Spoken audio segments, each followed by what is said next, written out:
আজ বিশ্বকবি রবীন্দ্রনাথ ঠাকুরের জন্মদিন।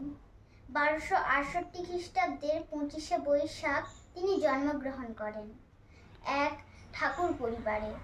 তাই তার সম্বন্ধে দু একটা কথা আমি আপনাদের সামনে স্মরণ করছি। শুধু ভারতের নয়, গোটা বিশ্বের এক অন্যতম সেরা কবি হলেন বিশ্বকবি রবীন্দ্রনাথ ঠাকুর। তিনি কবিগুরু বিশ্বকবি। রবীন্দ্রনাথ হলেন বহুমুখী প্রতিভার অধিকারী।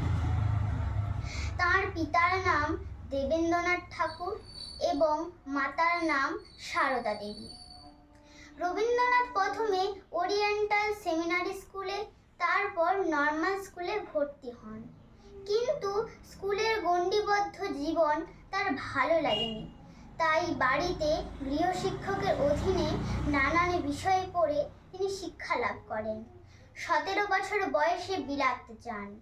সেখানে ইংরেজি সাহিত্য নিয়ে পড়াশোনা করেন। রবীন্দ্রনাথ 7-8 বছর বয়স থেকেই কবিতা লিখতে শুরু করেন।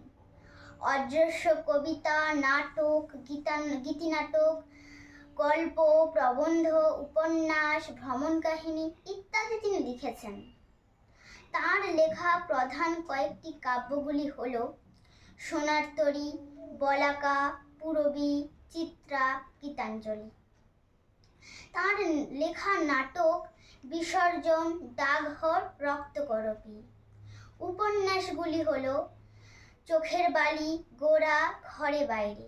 এছাড়া প্রবন্ধ সাহিত্য, পত্র সাহিত্য উল্লেখযোগ্য। তিনি গীতাঞ্জলি কাব্যটির জন্য নোবেল পুরস্কার লাভ করেন। তার লেখা গানগুলি রবীন্দ্রসঙ্গীত নামে পরিচিত। অজস্র ছোট গল্প তিনি লিখেছেন।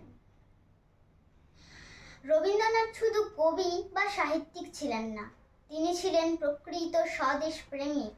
জালিয়ানওয়ালাবাগের হত্যাকাণ্ডের প্রতিবাদে তিনি নাইট উপাধি ত্যাগ করেছিলেন। তিনি হলেন মানব প্রেমিক। তার লেখা দুটি গানগুলি হল স্বাধীন দেশ ভারত এবং বাংলাদেশের জাতীয় সঙ্গীত। আমাদের জাতীয় সঙ্গীতও তারই লেখা।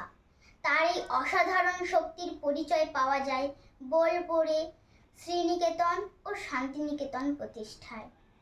এই কর্মময় পুরুষের জীবনের অবসান ঘটে 1348 সালের 22শে শ্রাবণ। এই দিনটি একটি জাতীয় শোক দিবস রূপে পালিত হয়। নমস্কার।